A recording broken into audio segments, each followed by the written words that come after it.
new band of rebels arose who were determined to carry the fight to Jerusalem. The SICARRI. To the SICARRI, anyone who wasn't fighting the Romans was a collaborator and worthy of death. Many were slain every day, and the fear men were in is worse than the calamity itself.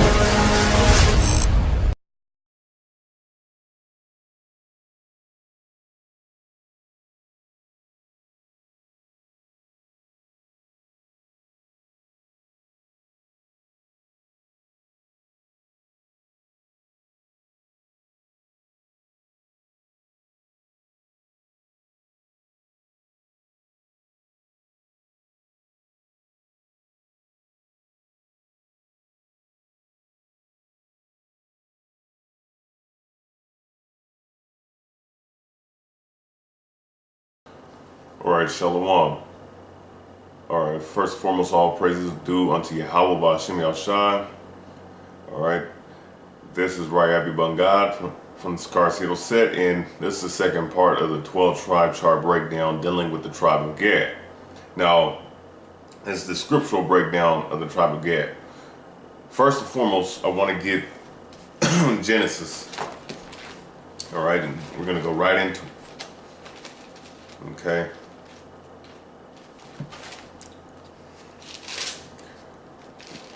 Genesis chapter 49 verse 1, and Jacob called unto his sons and said, gather yourselves together, that I may tell you that which shall befall you in the last days. So right in this very verse, in the first verse of Genesis 49, Jacob gathered all of his sons, the 12 tribes, and gathered them together and told them what shall befall upon them in the last days. And guess what? We're living in the last days right now. So we, and the Lord has set his men up, like myself and many other brothers throughout the four corners, to teach this word. All right, on the street corners, in the synagogues as well.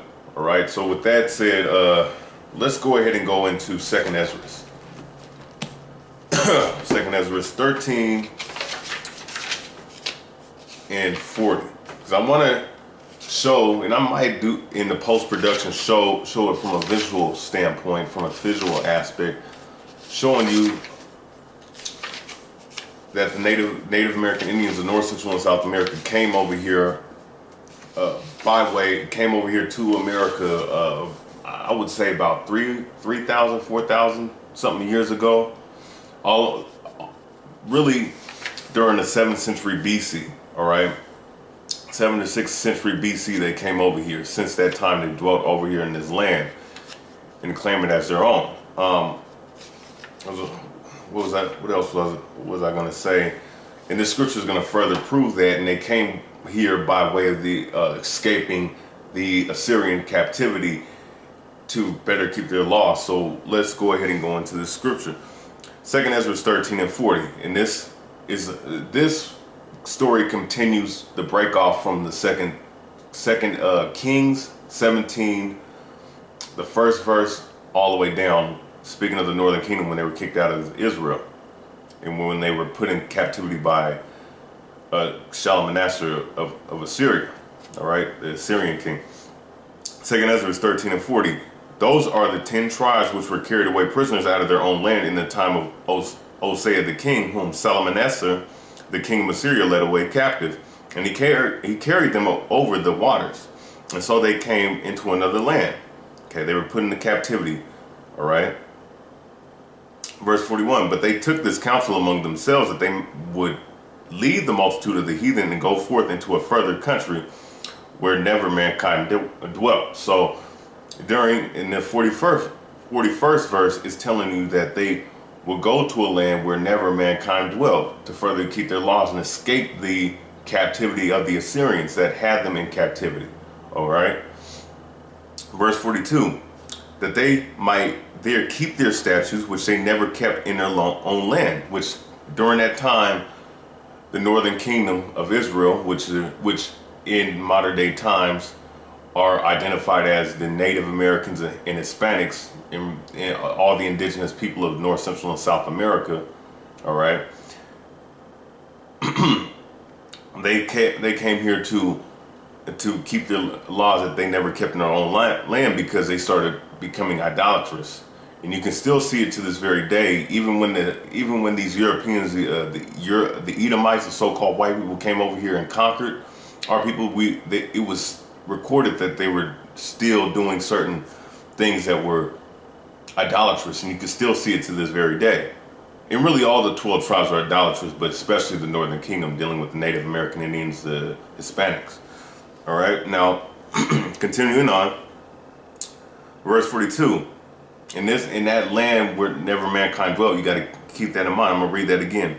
Verse 42, that they might keep their statutes, which they never kept in their own land.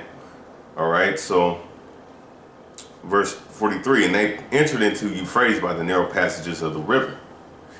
For the Most High showed them signs for them and held still the flood till they were passed over.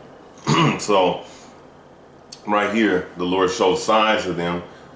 I would say the chariots that the Lord set up, which are the angels in the chariots guiding our brothers and sisters, because they sailed down the passage, that narrow passage through the Euphrates River, and sailed a little far away, and then sailed down the Horn of Africa. And those winds and those rough seas are well documented, well known around that Horn of Africa. All right, I believe it's in the Indian Ocean, that particular side. So they sailed all the way down. Verse 44, I'm gonna read that again. For the Most High then showed signs for them and held still the flood, held still those rough winds in waves till they were passed over, till they passed over that part of that ocean, or that way they took, I should say. So verse 45, for through that country there was a great way to go, namely a year and a half. So it took them a year and a half and go to this country, of a year and a half. And the same region is called Asarith. So when you look up the word Asarith, all right, it means land unknown or uninhabited land. It said in the previous verse to dwell in a place where never mankind dwelt. So to give you an understanding on that place would have to be America, because there were 3 known continents during that time period. That was Asia, Europe, and Africa. That was the eastern hemisphere, the eastern part of the world, and everybody knew about that particular world. But not many people, not many nations, not many kindreds of people knew about this place over here in America. All right, a lot of them didn't. And I would say the Zidonians, the Phoenicians, the Egyptians, and the Hebrew Israelites, which is us, were the only ones that knew about this land over here. Okay. Now, yeah, the Zidonians, I believe I mentioned, and the Tyrians. So this was the land unknown. This was not inhabited. And yes, the Tyrians, Zidonians, I might do a lesson on that soon, where they did come over here to seek out the gold of Ophir. All right, and they did come over here and set up Olmec heads and whatnot. So yeah, they did come over here, but they never actually dwelled over here and lived here for a long period of time. Same thing with the Egyptians. Okay, but like I want to continue in this verse right here. I'm gonna reread 45. For through that country there was a great way to go, namely a year and a half. And that same region is called Asarith, which Asarith, if you look it up, means land unknown. Verse 46. Then dwelt they there until the latter time, and now when they shall begin to come. All right. So we're in the latter times right now, and our people are coming into the realization of who they are as Israelites, as Hebrew Israelites of the 12 tribes of the nation of Yasharallah, okay, or Israel, all right? And that's exactly what's happening right now. Understanding and you can also find the same thing in the book of the Lost Tribes and Promised Land. It'll actually say the exact same thing about Asareth being America. Now, I want to just pull this out from the Jewish Encyclopedia. Asareth, the name of the land beyond the river, far away from the habitation of man, in which the 10 tribes of Israel will dwell, observing the laws of Moses until the time of the restoration. All right.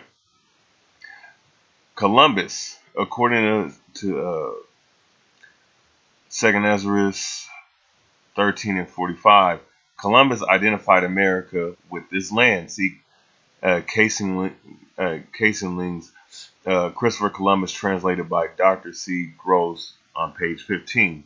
So, just wanted to pull out this brief information just to confirm that everyone knows it's not a secret that Asareth is America. It's always been identified as America, the land unknown. That's what Asareth means. Okay. Now, let's go ahead and pull out this visual understanding. Let me blow up the image. So, like I said, them sailing down through the passage of the narrow passage of the Euphrates River is somewhere right over here. And they came out, and obviously when you sail out through a narrow passage, the farther you go, the wider the river gets, right? So they came all the way through here, all the way down. I believe this is the Indian Ocean, all the way down, going down, sailing down through the Horn of Africa through these rough, well-known, well-documented rough waves and winds. The Lord, he'll still the signs, he'll show signs, and he'll still the flood so that they can pass over all the way over here. And remember, in the first video I did, it showed, I believe, in the book History of the American Indian, it said that they made they came over here to the area of Peru and over here in this part, and they slowly but surely, the 10 tribes migrated into their land allotments all the way up to here. All right, so they sailed down to the passage of the Euphrates River through the rough winds and sailed down under the Horn of Africa all the way over here to the Americas. So just giving you a brief and clear visualization of how our brothers and sisters from the 10 tribes, the so-called indigenous Native Americans over here came to this land, which is Asareth. All right. Let me go ahead and get this book, Stolen Continents. Or no, not Stolen Continents, my bad. I'm going to save this for later. I'm going to get this book, get some out of this book called From Columbus to Castro. I'm going to go on the I'm going to go to page 22. All right. And it reads, in the following year, the final injustice was perpetrated. A German professor of geography christened the New World, which Columbus had discovered. He named it America, after a Florentine adventurer, Amerigo Vespucci, who reached the New World only in 1499. So I wanted to pull this name out. I'm going to go right in, I'm going to get a scripture. Because that name, because you hear the term America used, you hear the name America being brought up. But America is nothing more than a name by the Europeans, by a white man, an Edomite, a devil, named Amerigo Vespucci, which is a derivation of America. They named it like I just read it. He named this land by this man's name, Amerigo Vespucci, which was an Italian explorer, all right, who came over here in 1499. Now, because for us to call ourselves Native American Indians is really a byword, and that's actually in the scriptures too, about us being called proverbs and bywords. All right. So with that, let me go ahead and get Psalms. Get the book of Psalms, chapter 49 and 11. And it reads, Psalms 49 and 11. Their inward thought is that their houses shall continue forever. So we know that this is a characteristic of the so-called white man. He believes that this kingdom, America in particular, Babylon the Great, America, the virgin daughter of Babylon, okay, that America will continue. It's going to continue on forever. They're going to do all kinds of great things, and America is going to be the headquarters. They believe that, but they're sadly mistaken. And this is a characteristic in the pride of Esau, the so-called white man. It's very evident. In their dwelling places to all generations, and they believe, like I said, they believe that they're going to always have this rulership forever. All right, but according to prophecy, this kingdom is going to fall, and it's going to fall hard, and it's going to be just utterly wiped off the map. All right, by Russia. All right, they call their lands by their own name. So just like I read in this book, Columbus of Castro, on page 22, it said that they call their lands by their own names. America, Amerigos Vespucci. Asia, Leo Scipio Asiaticus, who's actually recorded in the book of Daniel's, the 11th chapter. Who else?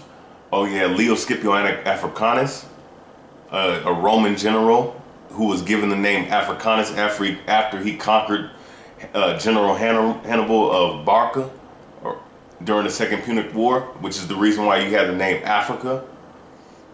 So this is a characteristic of the so-called white man, and this is why we have this name America. All right, so just giving you an understanding on that. Now, with that said, let's go ahead and go into Genesis 49 and 19.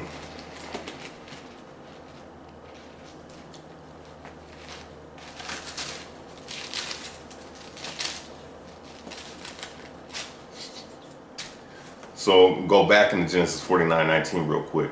So let's go ahead and go into verse 19 with dealing with the tribe of Gad. Gad, a troop shall overcome him, but he shall overcome at the last. So it says Gad, a troop shall overcome him. Now when you look at the word Gad, which is God in ancient Hebrew, Paleo Hebrew, it means it means troop. It means troop. And troop is synonymous with warrior, soldier,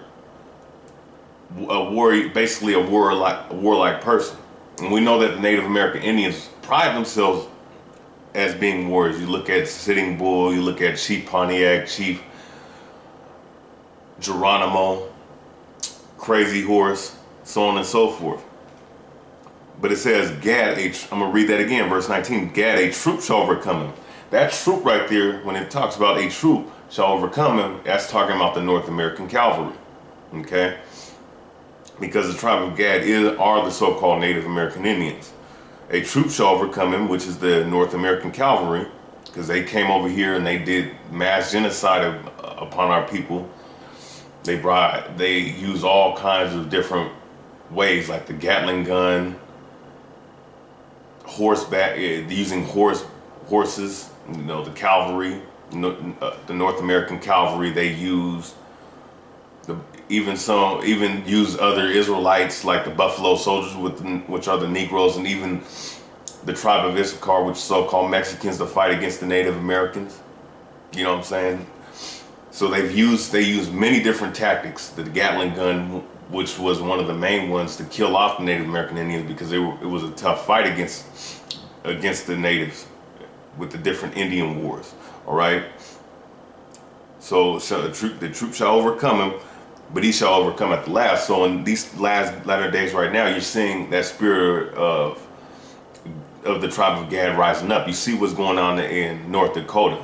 You're seeing what's going on amongst all 50 states, and amongst really the whole northern part of the Americas, the North America, of our brothers and sisters rising up and not wanting to taking this white man's nonsense no more, and foolishness and devilish ways no more. And you're seeing that spirit rise up, and it's going to have an end game ultimately when the Most High stirs up these race wars, when the race wars do happen, and when the 12,000 of the tribe of Gad, of the 144,000, the 12,000 of the tribe of Gad, which is recorded in Revelation, the 7th chapter, that's really when it's going to be the end game, when that number is sealed of that tribe.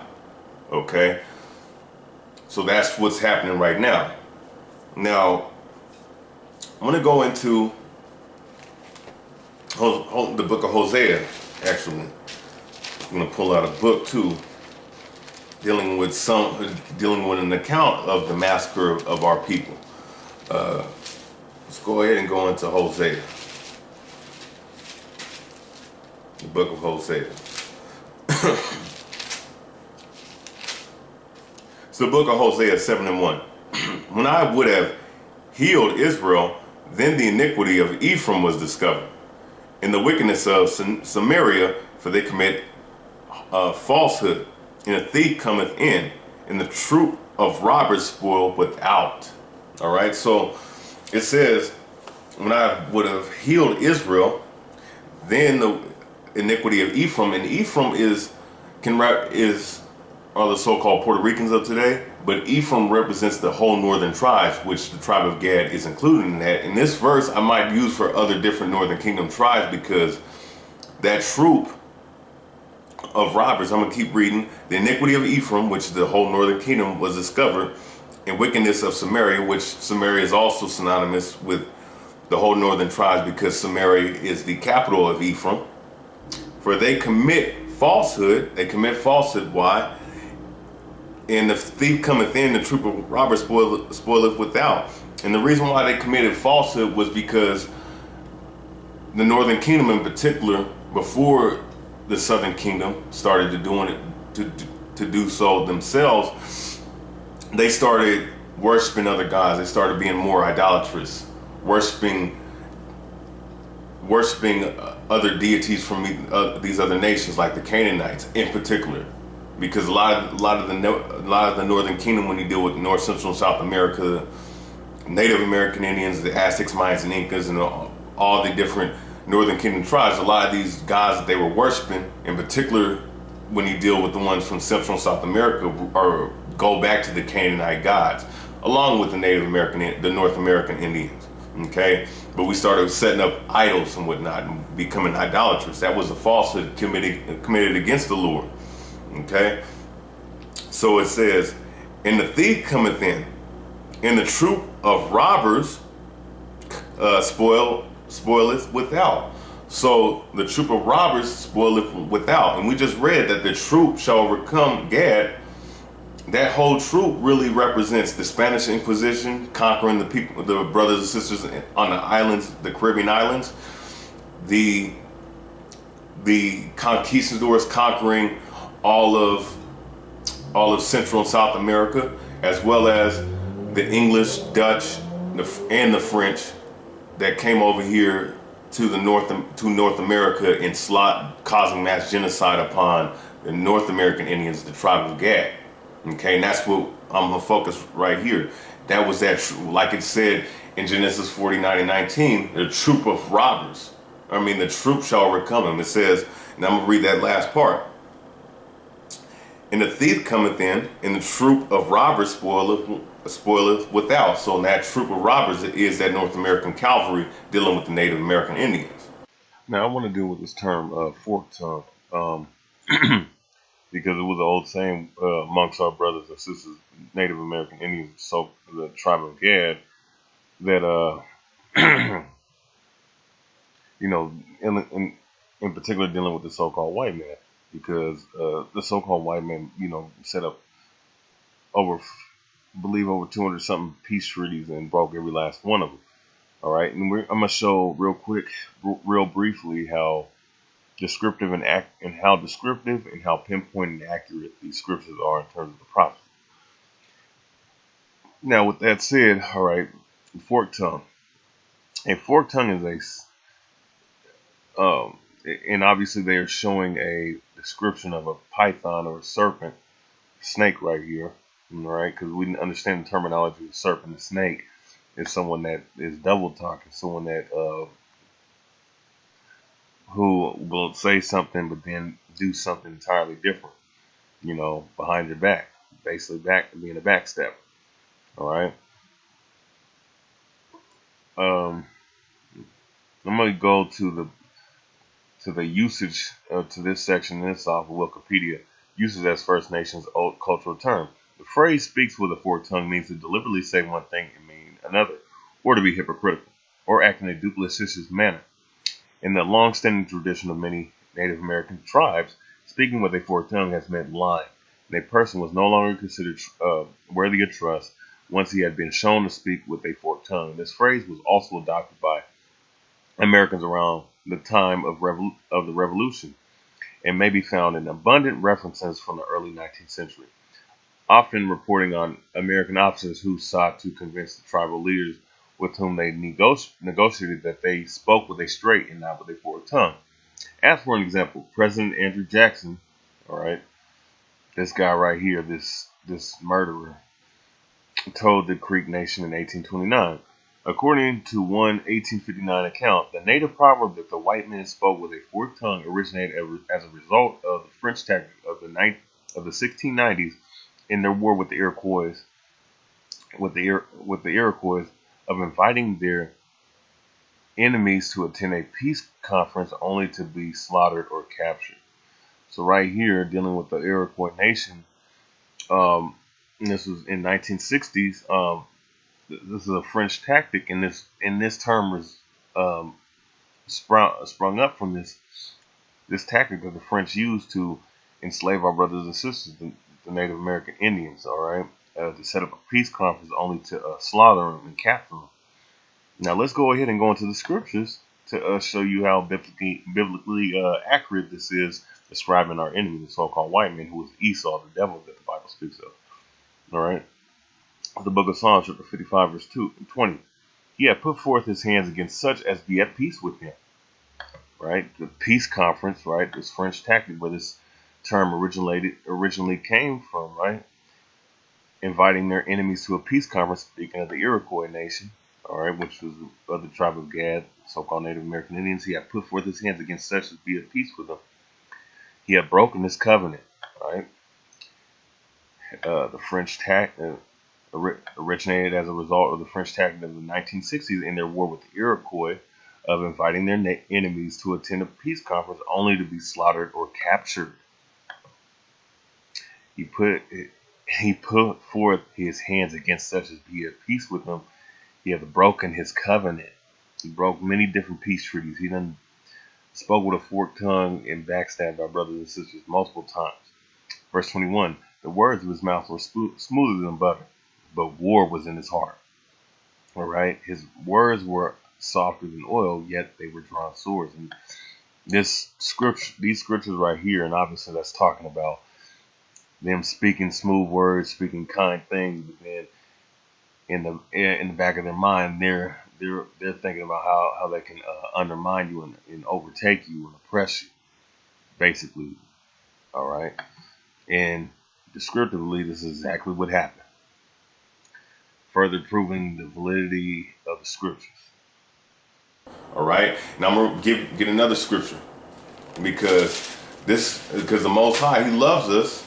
He loves, blacks, Latinos, Native American Indians. He loves the 12 tribes of the nation of Israel. But whenever we sin and go off, He will use this white man to jack us up, and you clearly see that. That's why we're in this condition that we're in right now. So I'm gonna get a quick precept. The book of Psalm 17 and 13. Arise, O Lord, disappoint him, cast him down, deliver my soul from the wicked, which is thy sword. So David sung this song in reference to Israel, him applying Israel to himself, or himself to Israel, I should say, saying, save me from that sword, which is of the wicked one, which is thy sword. Okay, so that's what happened. Okay, and that's why we're in the condition, in the predicament that we're in right now. So with that said, let me get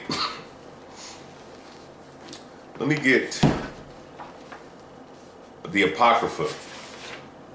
Let me go ahead and get Wisdom of Solomon. This is the book of Wisdom of Solomon out of the Apocrypha, okay? Because that was what I read out of 2nd Ezra, the 13th chapter, as well as what I'm about to read in Wisdom of Solomon, the 13th chapter. Wisdom of Solomon 13:1. Surely vain are all men by nature who are ignorant of God. It could not out of the good things that are seen know him that is. Neither by considering the works did they acknowledge the work master. So surely is vain of all men. So this can apply to various different things, but definitely when you deal with the tribe of Gad, the Native American Indians, this applies to them because our people are very idolatrous in terms of worshiping suns, moon, stars, rivers, nature, in giving reverence to all the creation instead of giving reverence to the creator that made the creation. And that's something that our people have a hard time dealing with because it's a curse unto our people. And a lot of our people, because we're God's chosen people, we have the zeal of the Most High, but not according to knowledge. All right. And that's why this verse applies to the Native American Indians. That's why we're going through what we're going through, because we're idolatrous. All right. Now, verse 2. But deemed either fire or wind or the swift air or the circle of the stars or the violent water or the lights of heaven to be the gods which govern the world. And that is definitely what is the issue with the tribe of Gad. All right. Idolatry. Worshiping nature versus worshiping the Most High God, Yahweh, who created nature.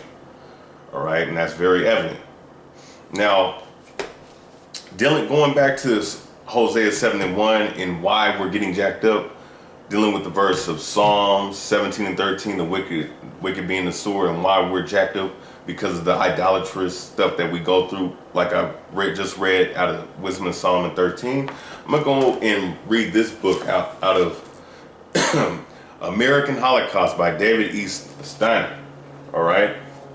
Really good book to have. It has a lot of comprehensive numbers dealing with the destruction of our people, dealing with the tribe of Gad. This is a very comprehensive book, okay? Dealing with the destruction of all the indigenous people, but especially our people, the Native American Indians.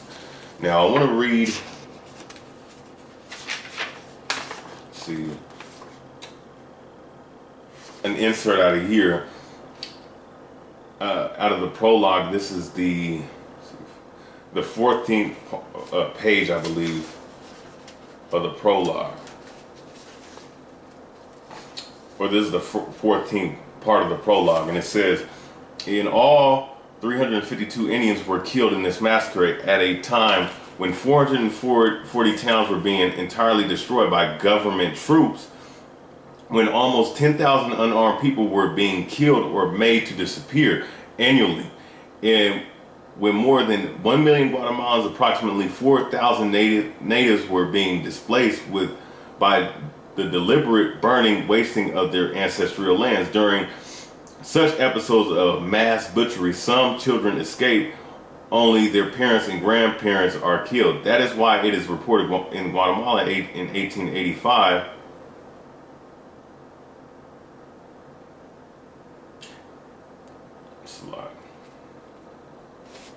So I'm going to read this part, and I'm going to read another part dealing with the Native American Indians. Reminders are all around us. If we care to look, that I'm going to skip down to this last paragraph, and this is out of this book, American Holocaust by David E. Steiner. I'm going to read the 14th part of the prologue, and I'm going to skip down because I'm going to say this section from when I do the tribe of Zebulon. Reminders are all around us. If we care to look, that the 15th and 16th century extermination of the indigenous people of Hispaniola brought on by European military assault and the importation of exotic diseases was part only an enormous prelude to human catastrophes that followed on other killing grounds and continue to occur today from the forests of Brazil, Paraguay, and elsewhere in South and Central America, where direct government violence still slaughters thousands of Indian people year in and year out to the reservations and urban slums of North America, where more sophisticated indirect government violence has precisely the same effect. All the while that the Westerners engaged in exultation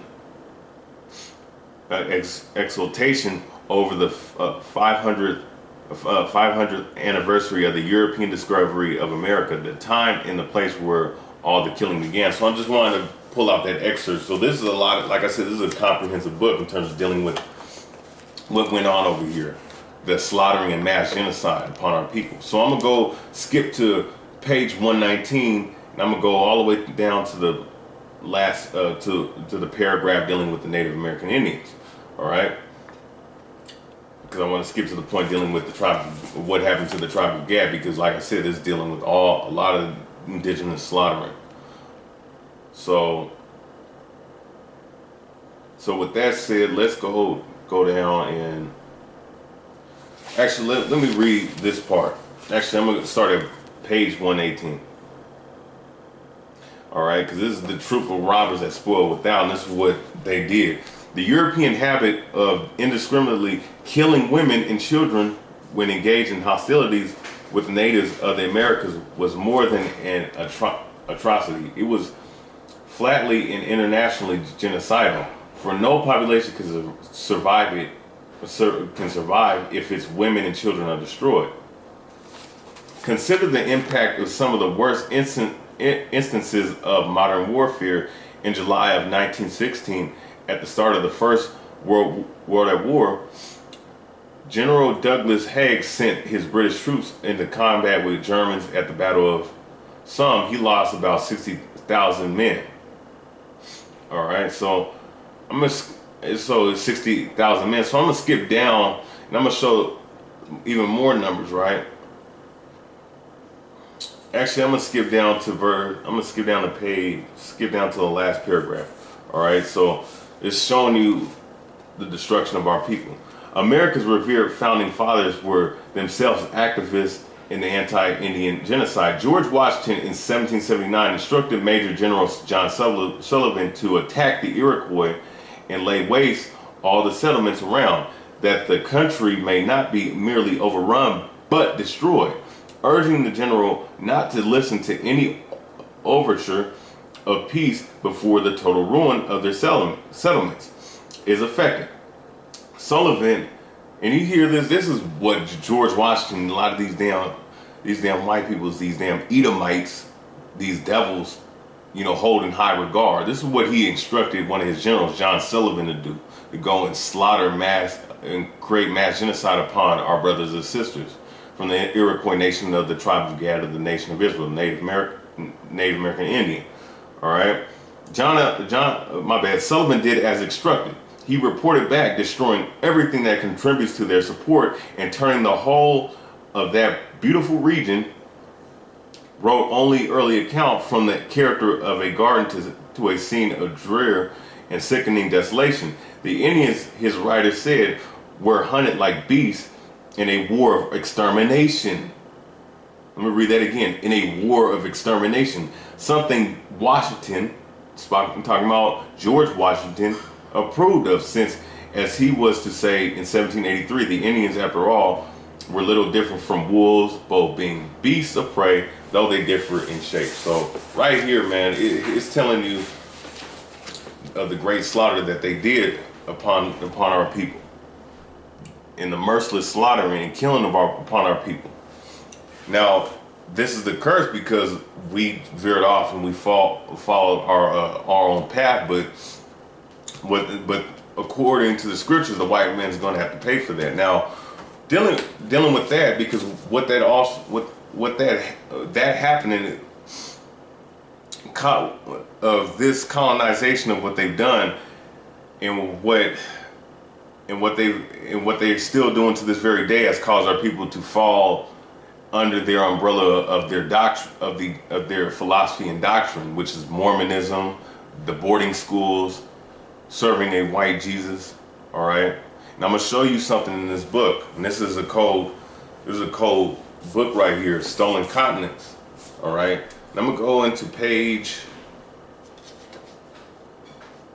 235. It appeared that his hands and feet were torn by iron nails. Then said the man, they slew me. So I have gone home to shut the doors of heaven, that they may not see me again until the earth passes away. Now, it is rumored that you, Handsome Lake, and this is a Iroquois man. This is a Iroquois Indian, all right? This is a Native American Indian right here. Handsome Lake are but a talker with spirits. Now, it is true that I am a spirit of him who was murdered. Now, tell your people that they will become lost when they follow the ways of the white man. All right, so this is what a voice was telling this man. Okay, so and really, I'm gonna keep reading. So this is what this voice or this encounter by this Iroquois man, what he recorded in terms of his encounter, what he was envisioning. All right. So I'm gonna read this last part. So Christ himself, so this was Christ speaking to him according to him. So Christ himself warns against Christianity. Yet Handsome Lake drew from Christianity, especially Quakerism, elements that could strengthen Aboriginal culture and reshape it for a changed world. So right here, it says in this book that Christ was warning this Iroquois man, this religious Iroquois man, warning him of the white man's ways, and warning him, Christ warning him of Christianity. All right, and that's recorded in this book, Stolen Continents by Ronald Wright. All right, so that tells you right there, like of the colonization. It also tells you that Christ does not approve of our people, okay, following Christianity, because Christianity is a false doctrine. You know, all right, and it's a perverted doctrine of the truth. Just like Mormonism, just like what else? Jehovah Witness, all right, Jehovah Wickedness. Now, with that said, let's go to 1 Chronicles. I want to also actually let me go ahead and go into Deuteronomy, okay, dealing with the characteristic of the tribe of Gad, okay, further proving that the tribe of Gad are the North American Indians. All right, this is Deuteronomy, the 33rd chapter. And I'm going to read the first verse so you can have an understanding, because I'm going to use this with the other tribes too. Deuteronomy chapter 33, verse 1. And this is the blessing wherewith Moses, the man of God, blessed the children of Israel before his death. So Moses blessed the 12 tribes of the nation of Israel, as you read on in this particular chapter. So I'm going to skip down to the tribe of Gad. Verse 20, and of Gad he said, blessed be he that enlargeth Gad, he dwelleth as a lion. Now, I'm going to start right there. And as of Gad, he said, blessed be he that enlargeth Gad.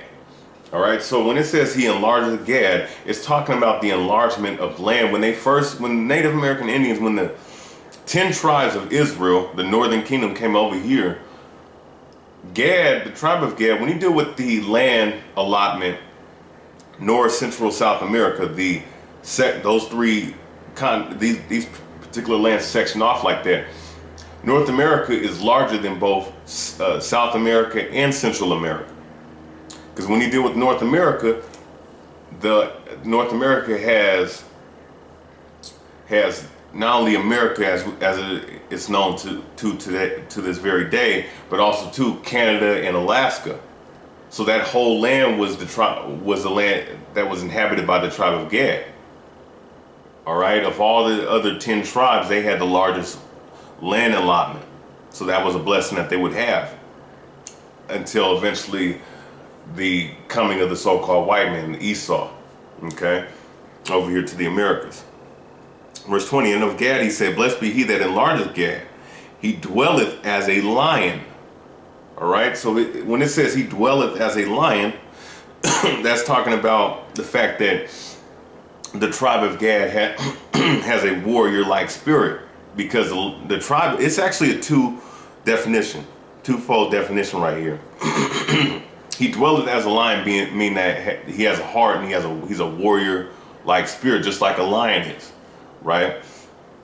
And also too, actually, let me go ahead and get Proverbs 30 and 30 to further prove what that's talking about, or dealing with the heart of a lion, because that particular that particular saying or that particular proverb is actually in the book of Proverbs, the heart of a lion, or that saying that's common, that's in the scriptures. I'm gonna read this. Proverbs 30:30.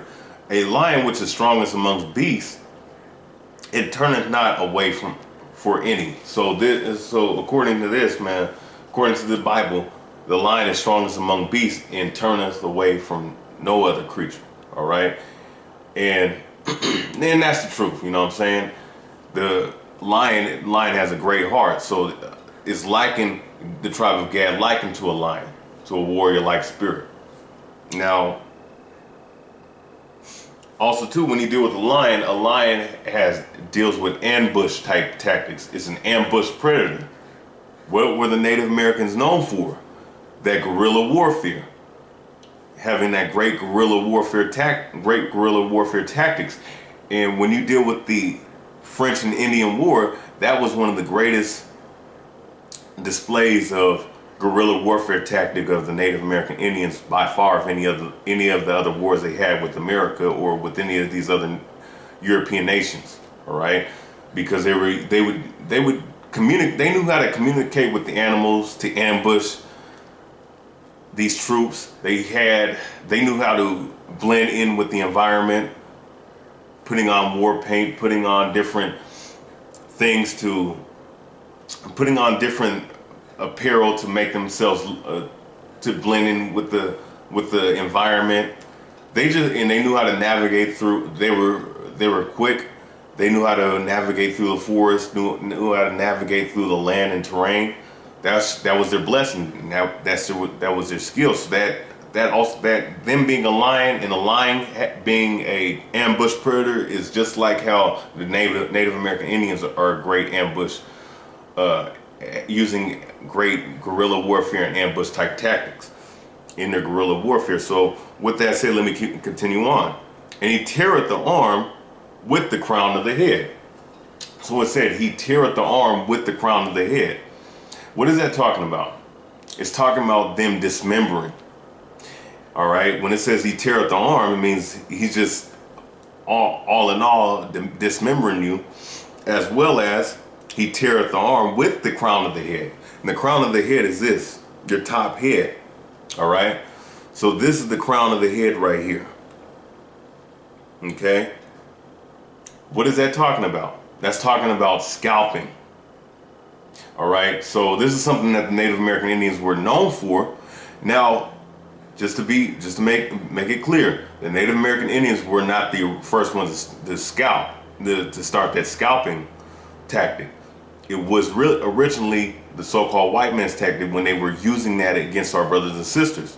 So our brothers and sisters retaliated, just like how the scriptures say, eye for an eye, tooth for a tooth.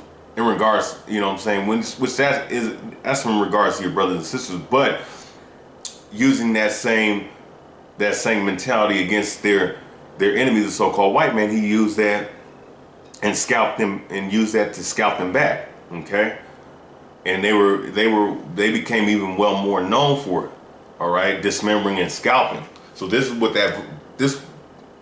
this particular section of the verse is talking about. He teareth the arm with the crown of the head, him dismembering and him scalping. All right, and that's plain and clear. Verse 21, and he provided the first part of himself, because there in a portion of the lawgiver was he seated. So when the tribe of Gad came over here to the Americas, they were given the portion of a lawgiver. All right. And he came with the heads of the people. The heads of the people were Ephraim. The head tribe is Ephraim, all right, of the northern kingdom. He executed the justice of the Lord in his judgments with Israel. So just like I read in 2nd Ezra, the 13th chapter, they came to a country where they came to a further country where never mankind dwelt, to further keep their laws that they never kept in their own land. Roughly paraphrasing those verses, but that ties along with that, because they were trying to keep the laws to the best of their ability, and the tribe of Gad was seated as a lawgiver to come with the justice and judgments of the Lord for the tribe of Israel with the heads of Ephraim, which are the so-called Puerto Ricans today. So just giving you the edification on that. Now, with that said, let's go ahead and go into some more scriptures. Let's go to 1 Chronicles. Because going back to the aspect of them having that lion spirit, having that warrior spirit, right? Let's go into 1 Chronicles. 1 Chronicles. 1 Chronicles dealing with the tribe of Gad. 1 Chronicles chapter 5, verse 18. 1 Chronicles chapter 5, verse 18. The sons of Reuben and the Gadites and half the tribe of Manasseh, of men, of valiant men, men able to bear buckler and sword and to shoot with bow and skillful in war. And I'm going to stop right there. All right, the sons of Reuben, which are the so-called Seminole Indians, the tribe of Gad, so-called Native American Indians, and the half tribe of Manasseh, which are the so-called Cubans today. It said they were valiant men, able to bear buckler and sword, and to shoot with bow, right? And we know that dealing with the Native American Indians, they were very skillful with the bow. There's different. I believe it was Crazy Horse. I may be wrong about this, but I believe that Crazy Horse was able to shoot or throw up an apple in the air. No. He was able to shoot 6 bows. He would shoot one bow up in the air, and then before that bow reaches the ground, he would already shot 6 or 7 of them, but right before it dropped to the ground. So it said that the Native American Indians were skillful in bow, them being of the tribe of Gad, one of the warrior tribes of the nation of Israel, able to bear a buckler and sword and to shoot with bow and skillful in war. Okay, and all right, and were 40,703 score that went out to war. So they were skillful in warfare. They were skillful with the bow. All right. Now let's go ahead and go into 1 Chronicles 12 and 8. Because just further proving the characteristics, that warrior characteristics of the tribe of Gad. All right. Let's go ahead and go into this. This is 1 Chronicles 12 and 8. And it says, and of the Gadites, there separated themselves unto David into the hold to the wilderness, men of might. So the Gadites were pretty much separated to David, a somewhat like a special forces type of unit to the King David at that time. All right, and it said into the hold of the wilderness. In the hold of the wilderness, men of might. Okay, they were mighty men. They were warrior-like men. All right, and it said hold to the wilderness, and we know that the wilderness or the rough terrain, that they were very, very capable of navigating and using the terrain to their advantage over here in the Americas, like I referenced earlier. And it said men of might and men of war, fit for the battle, that could handle shield and buckler. All right, could handle shield and buckler, just like it said in 1 Chronicles 5 and 18, right? About the 3 tribes. This is dealing with the tribe of Gad, whose faces were like the faces of lions. All right, because when you deal with a lot of those those Indian chiefs, just like it said that they dwelleth like a lion, they had the fate. Now it says in this verse, in Deuteronomy 33rd chapter, it says they dwelleth as a lion, and it says that their faces, in this verse, it says their faces are like the faces of lions, right? Whose faces were like the faces of lions because they had that very warrior-like countenance, that warrior-like presence to them. You deal with the different Indian tribes and native tribes, like chiefs like Geronimo, deal with Chief Joseph, Chief Pontiac, Chief, I'm trying to think, what was his name? Sitting Bull. You deal with, what's his name? Crazy Horse. You know, the list goes on, all right? And you can clearly see that in the countenance of their face, in their spirit, having that lion-like, that warrior-like presence to them, that fierce presence to them, all right? and were as swift as the roes upon the mountains. They would sit. Now in the scriptures say they were swift as the roes upon the mountains, meaning that they were swift and fast, just like the deers that you see roaming and running around, especially up here in Washington. You know, you can, you know, there's a lot of deers up here, so it's liking them unto that. All right, so with that, I'm gonna get this book. I'm gonna get something out of this book, James Adair, History of the American Indians, just like I dealt with in the first video. I'm gonna pull out something in here to further substantiate that scripture being the tribe of Gad, being the so-called Native American Indians. It's literally what I'm about to bring out is literally verbatim what it's saying, literally exactly what it's saying in this book right here, this King James 1611 Holy Bible. All right.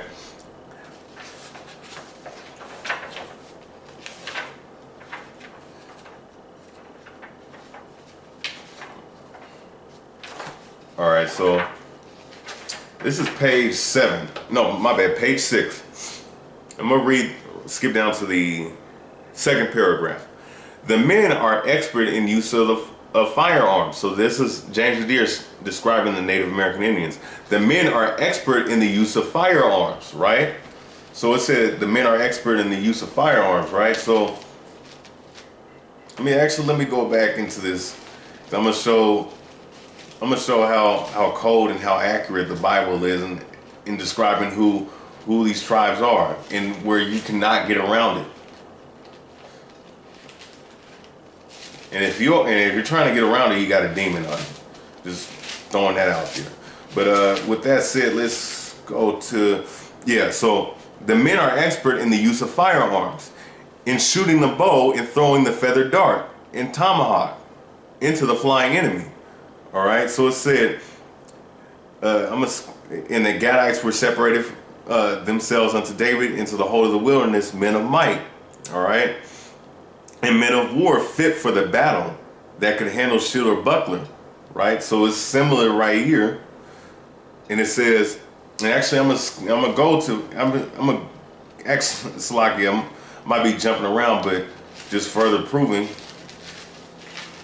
Let's go to 1 Chronicles 5:18. The sons of Reuben and the Gadites in the half a tribe of Manasseh, of valiant men, valiant men able to bear buckler and sword and shoot with bow and skillful in war. All right, the men are expert in the use of firearms and shooting the bow. All right, throwing the feather dart and tomahawk into the flying enemy. All right, you see the similarities right here. So I'm gonna go back into 1 Chronicles 12:8. And throwing the feather dart and tomahawk into the flying enemy, they resemble the lynx with their sharp, penetrating black eyes. It says that whose faces were like the faces of lions. So when you deal with the lynx is the cousin of the mountain lion, the bobcat, the mountain lion. All right, and mountain lions are related to the actual lions that are over there in the Middle East. All right. And it says, I'm gonna keep reading. And are exceedingly swift of foot, and I'm going back to 1 Chronicles 12:8, and were as swift as the roes upon the mountains. And it says, and are exceedingly swift of foot, especially in a long chase. They will stretch away through the rough woods by the bear track for 200 or 300 miles in pursuit of a flying enemy with the continued speed and eagerness of a snatched pack of bloodhounds till they shed blood. Right? So it's telling you right here. It's showing you right here verbatim the scriptures. Literally the similarities are you cannot deny it, man. All right, and it said, I'm gonna read in the earlier verse, and the Gadites were separated themselves into David into the wilderness, men of might. The whole of the wilderness, they can run to and fro in the wilderness. You know, like it says right here, they will stretch away through the rough woods by the bear track, which that's talking about the wilderness, for 200 or 300 miles in pursuit of a flying enemy. All right, so that right here it's showing you right here in this book how obvious it is, man, who they are. All right, how the tribe of Gad are the Native American Indians, with proving it without a shadow of a doubt. Now, good, because I want to conclude this breakdown of the tribe of Gad. Let's go ahead and let's go back into Genesis real quick. Genesis real fast. Genesis 49 and 19. Gad, a troop shall overcome him, but he shall overcome at the last. So Gad is North American Indians, the troop, and the troops that spoiled them were the North American cavalry. But he shall overcome him at the last. So so that's them overcoming them ultimately overall at the last. You're seeing that, like I said earlier, you are seeing that right now. Now I want to go into certain scriptures, further proving and substantiating that fact, and the fact that at the end, that's exactly what's going to happen. Let's go ahead and get it. It's the book of Psalms, chapter 68. Psalms chapter 68, verse 21. Verse 20, I'm going to start at verse 20. He that is our God is the God of salvation, and unto God the Lord belong the issues from death. But God shall wound the head of his enemies, and the hairy scalp of such and one as goeth on still in his trespasses. So the Most High said he's going to wound the head of his enemies. And you know how he's going to do that? Which Esau, so-called white men, and all these other nations, especially Esau, he's going to wound them. He's going to use the spirit of the Gadites and all the rest of the 12 tribes to destroy these nations, especially when he did with the 144,000, the 12,000 of each tribe. And he shall wound the hair. It says he shall wound the head of his enemies, all right, and the hairy scalp of such as one as goeth on still in his trespasses. So, hey, a lot of our brothers and sisters in that day, whether it be the race wars, whether it be the 12,000 of each tribe getting back at Esau and the nations, that's exactly how it's going to happen. It's going to be a lot of scalping, man, through the spirit. With that said, one more scripture, and I'm going to close. Because it's in our law that there needs to be a recompense, man, and judgment. We get Galatians 6 and 7, actually, before I get that.